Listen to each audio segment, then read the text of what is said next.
के बारे में तो सबको पता ही है। ये लाल डायरी है राजस्थान के मुख्यमंत्री के काले कारनामों की, भ्रष्टाचार की, और ये बड़ी चित परिचित लाल डायरी है। इसके बारे में जब भी बात होती है तो अशोक गहलोत जी बड़ा असहज महसूस करते हैं। पर आज इस लाल डायरी पर नहीं, बल्कि एक ब्लैक डिजिटल डायरी लेकर आया हूं राजस्थान के काले करतूतों पर जो हो रहे हैं कानून व्यवस्था के नाम पर।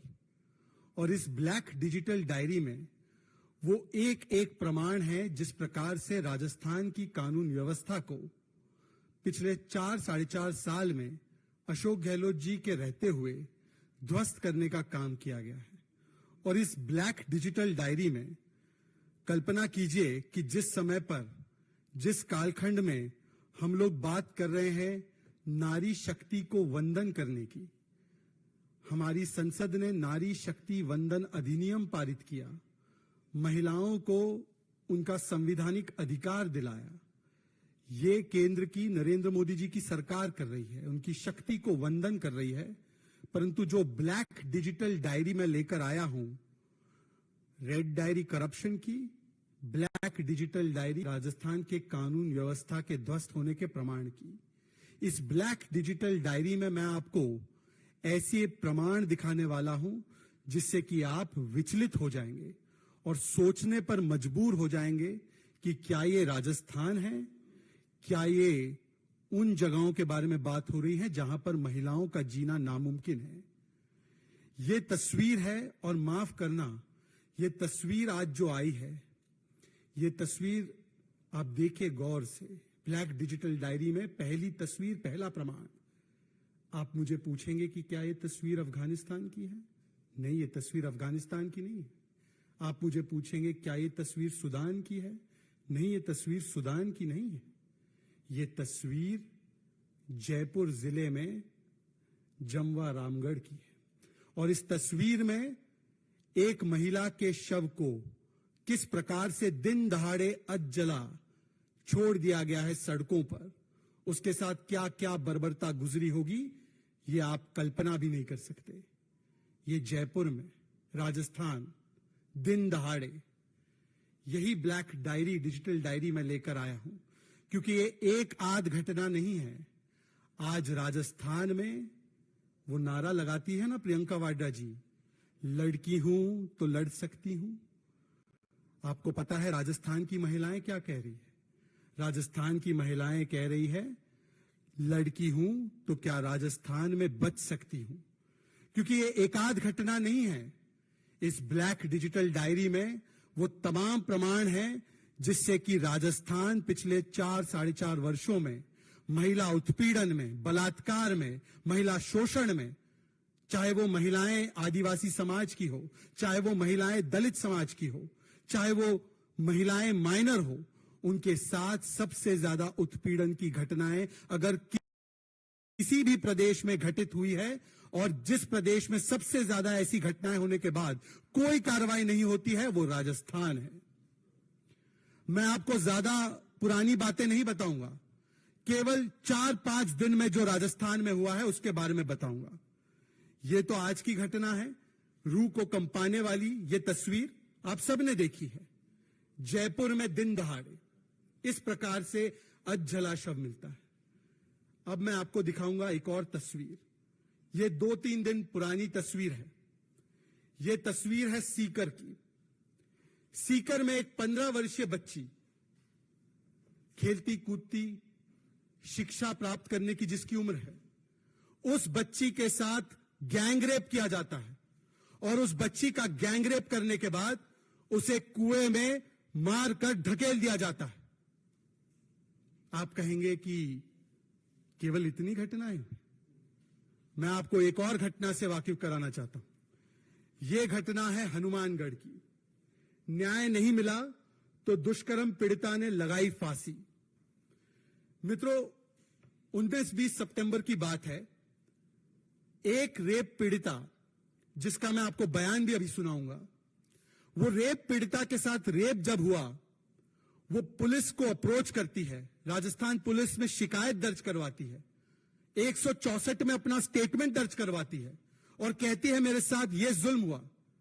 और राजस्थान की पुलिस, जाहिर सी बात है, जब राजस्थान के मुखिया ही बलात्कारियों को बचाने के लिए सारे हथकंडे करते हो तो राजस्थान की पुलिस उनकी शिकायत को अनसुना अनदेखा करती है। वो महिला मजबूरन जाकर एसपी ऑफिस के सामने धरना देती है, फिर भी राजस्थान शासन प्रशासन के कान पर जू तक नहीं रेंगती और फिर हताश होकर, निराश होकर जिस प्रकार से उस महिला को अपमानित किया जाता है, अपराधियों को बचाया जाता है, वो महिला मजबूरन अपनी जान लेने पर विवश हो जाती है। यह घटना घटी जिस दिन पर हम केंद्र में नारी शक्ति वंदन अधिनियम पारित कर रहे थे। एक तरफ तो पूरा देश नारी शक्ति को वंदन करता है, प्रधानमंत्री नरेंद्र मोदी जी महिलाओं को उनका संवैधानिक अधिकार सुनिश्चित कराते हैं, और राजस्थान में जो बुनियादी अधिकार है महिला का कि यदि उसके साथ इस प्रकार की घटना हो, दुष्कर्म का वो शिकार बने, वो पुलिस के पास जाती है, परंतु पुलिस उसे क्या कहती है मैं आपको सुनाना चाहता हूं और बताना चाहता हूं कि किस प्रकार से राजस्थान की पुलिस ने उसके साथ व्यवहार किया। यह स्थिति बन चुकी है। सुनिए उनकी बात। 5 अगस्त को एफआईआर करवाई थी महिला थाने में और बयान भी मेरे हो गए हैं और आरोपी को अभी तक गिरफ्तार नहीं कर रहे हैं। मैं एसपी ऑफिस भी गई थी, वहां पे एप्लीकेशन दी है मैंने, एसपी की तरफ से भी कोई सुनवाई नहीं हो रही है। और फिर मैं दोबारा महिला थाने गई थी, मेरी एप्लीकेशन मेरे मुंह के सामने फाड़ के डस्टबिन में डाल दी है और मुझे ऐसे कह रहे हैं कि मुझे तूने लिए थे, हमने नहीं लिए थे, तुम चाहती हो कि 5 दिन में कार्रवाई हो, तो ऐसा नहीं हो सकता। राजस्थान की अशोक गहलोत जी की पुलिस एक रेप पीड़िता से इस प्रकार से व्यवहार करती है, और यह महिला आज हमारे बीच में नहीं है। यह महिला हमारे बीच में नहीं है आज। इन्होंने आत्महत्या कर दी। सीकर में 15 वर्षीय बच्ची को कुएं में डाल दिया गया। जयपुर में आज जला शव मिल रहा है। भीलवाड़ा की घटना याद होगी आपको। यह भीलवाड़ा में यह भट्टी जिसमें कोयले को जलाया जाता है, उसमें एक आदिवासी बच्ची के साथ बर्बरता करके टुकड़े टुकड़े उसके करके उसको जला दिया गया। यह भीलवाड़ा की घटना, और केवल भीलवाड़ा की नहीं, करौली में यह तस्वीर भी शायद आपको याद होगी। एक और ऐसी घटना रूह कंपाने वाली, जिसमें कि करौली में एक दलित महिला को 19 वर्षीय बच्ची उसके साथ बर्बरता करके उस पर तेजाब डालकर उसे मारकर कुएं में ढकेल दिया जाता है। ये सारी घटनाएं हो रही है राजस्थान में, और राजस्थान के मुख्यमंत्री क्या कहते हैं? ज्यादातर बलात्कार के मामले फेक है। ये मैं अपने मनगढ़ंत बयान नहीं सुना रहा हूं, ये देखिए रिपोर्ट हुआ बयान है। ज्यादातर मामले राजस्थान के मुख्यमंत्री बताते हैं फेक है रेप केसेस। यदि मुख्यमंत्री का ऐसा स्टैंड होगा, यदि कैबिनेट मंत्री शांति धारीवाल कहेंगे कि मर्दों का प्रदेश है, बलात्कार होना लाजमी है, तो राजस्थान की पुलिस क्या न्याय सुनिश्चित करेगी महिलाओं के लिए? क्या दिन दहाड़े जो जयपुर में घटना घटी है वो नहीं घटेगी? आज राजस्थान नंबर 1 हो चुका है। जो सबसे असुरक्षित जिले हैं महिलाओं के लिए देश भर में, 10 में से 8 जिले राजस्थान में है। यह भी एक मीडिया की न्यूज रिपोर्ट में छपा हुआ है। ये इसीलिए मैं आज ये ब्लैक डिजिटल डायरी लाया हूं। रेड डायरी को तो नकारते रहते हैं अशोक गहलोत जी, अब ये ब्लैक डिजिटल डायरी को कैसे निकालेंगे? किस प्रकार से आप आज बात करते हैं कांग्रेस पार्टी के लोग महिला सुरक्षा, महिला सशक्तिकरण को लेकर बड़े बड़े दावे करते हैं। आए दिन उनके प्रवक्ता और नेता महिला के मुद्दों को लेकर अलग अलग जगहों पर वल्चर पॉलिटिक्स करते हैं। उठाइए, देश में किसी भी महिला के साथ कोई भी घटना हो, उठाना चाहिए, उस पर बात रखनी चाहिए, परंतु जो घटनाएं मैंने बताई है उस पर एक भी ट्वीट, एक भी वक्तव्य, एक भी बयान राहुल गांधी और प्रियंका वाड्रा का, या इंडी गठबंधन के किसी भी व्यक्ति का, या कांग्रेस के बड़े से बड़े चीखने चिल्लाने वाले प्रवक्ताओं का, जो आगे जाकर अब पीसीबी करेंगे, क्या उन्होंने दिया है? हनुमानगढ़ पर जहां पर सुसाइड करने पर विवश हो गई पीड़िता, क्या बयान दिया कांग्रेस पार्टी ने? सीकर में बच्ची के साथ जो कृत्य हुआ, उसकी जान ले ली गई, क्या बयान दिया कांग्रेस पार्टी ने? भीलवाड़ा में, करौली में, प्रतापगढ़ में जहां पर निर्वस्त्र किया गया महिला को, क्या बयान दिया कांग्रेस पार्टी ने, इंडी गठबंधन ने? यह चयनात्मक आक्रोश क्यों? यह सिलेक्टिव आउटरीच क्यों? क्या महिलाओं को प्रदेश की सीमाओं में बांटा जाएगा, या हर महिला की चिंता को, हर महिला की सुरक्षा को प्रमुखता देते हुए उसके विषय में बात रखी जाएगी? बताइए राहुल गांधी जी। और उल्टा जब राजस्थान में वहां के मंत्री राजेंद्र गुड़ा जब महिला सुरक्षा को लेकर विधानसभा में बोलना चाहते हैं, तब उनको तुरंत अगले दिन बर्खास्त कर दिया जाता है। जब उन्हीं की विधायक दिव्या मदेरणा, यह दिव्या मदेरणा का बयान है, आपको याद होगा उन्होंने कहा था कि मैं खुद असुरक्षित हूं, बाकी महिलाओं का क्या। दिव्या मदेरणा ने कहा कि राजस्थान की पुलिस ने महेश जोशी, जिसके बेटे पर रेप के संगीन आरोप लगे थे, उस पर एफआईआर नहीं की। दिव्या मदेरणा ने कहा, उसको चुप करा दिया गया। जोहारी लाल मीणा एक और उनके विधायक है, उनके बेटे के ऊपर एक छोटी सी बच्ची का बलात्कार करने का आरोप है और उस पर कोई कार्रवाई राजस्थान की पुलिस ने नहीं की। पॉक्सो कोर्ट ने आदेश दिए कि उनके ऊपर कार्रवाई हो, फिर भी राजस्थान की पुलिस ने, जैसे वो हमेशा करती है, अपराधी बचाओ और बलात्कारी बचाओ किया। एक तरफ देश में बेटी बचाओ चलता है और दूसरी तरफ राजस्थान में बलात्कारी बचाओ, अपराधी बचाओ और किसी प्रकार से सत्ता बचाओ। आज मैं सवाल पूछना चाहता हूं, और यह घटना आज जो हमने देखी है जयपुर की, हूबहू इसी प्रकार की घटना सोचिए। एक तरफ भूमि मां पद्मावत की और एक तरफ भूमि मां दुर्गा की। मां दुर्गा की भूमि से भी इसी प्रकार की तस्वीर सामने आई। यह तस्वीर है नॉर्थ 24 परगना की, जहां पर एक महिला को किस प्रकार से उसके साथ बर्बरता हुई होगी, उसके हाथ पैर एक प्रकार से बांध के, उसके शरीर पर गंभीर चोटें करके और उसके चेहरे को जला दिया जाता है ताकि उसकी शिनाख्त ना हो पाए, ताकि उसे पहचाना ना जा सके। सोचे किस प्रकार से ये घटनाएं हो रही है। बंगाल वो प्रदेश जिसको कहते हैं मां माटी मानुष, टीएमसी की सरकार आज वहां पर मां माटी मानुष नहीं, जैसे मीनाक्षी लेखी जी ने अभी कुछ देर पहले बताया था, वहां पर बम, बुलेट और बेटी के साथ अन्याय की भूमि बन चुकी है। और यह होना ही है जब वहां पर टीएमसी अर्थात तालिबानी माइंडसेट एंड कल्चर की सरकार चल रही है।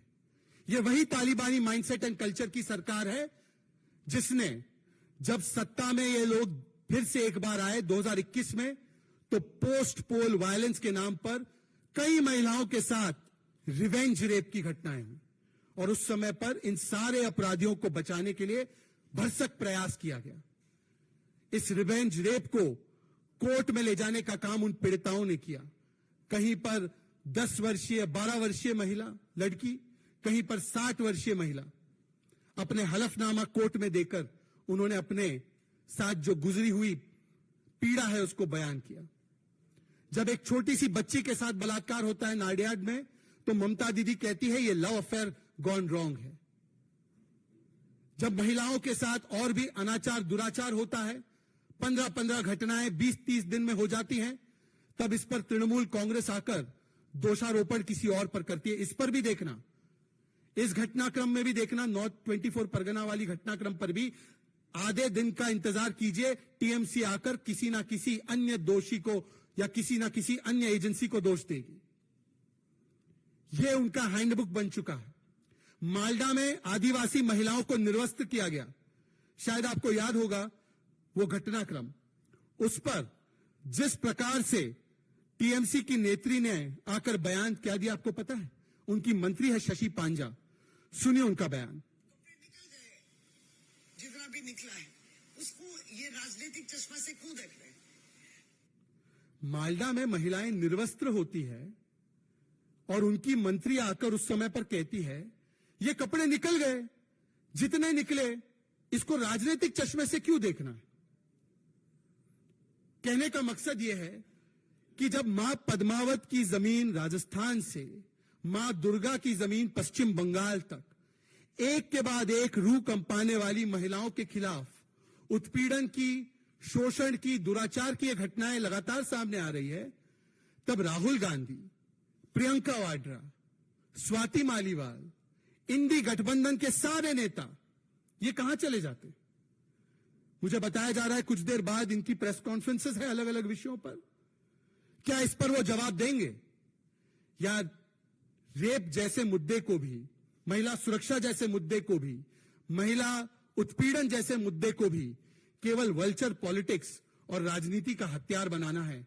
इसलिए कुछ जगहों पर तो चीख चीख कर बोलना है, विजिट करनी है, राजनीति करनी है, और कुछ जगहों पर पूर्ण तरीके से खामोश रह जाना है। ये चयनात्मक आक्रोश आज बहुत कुछ कहता है, ये चयनात्मक चुप्पी बहुत कुछ कहती है। बहुत बहुत धन्यवाद। अगर किसी के सवाल होंगे इस विषय को लेकर तो कृपया रखिए।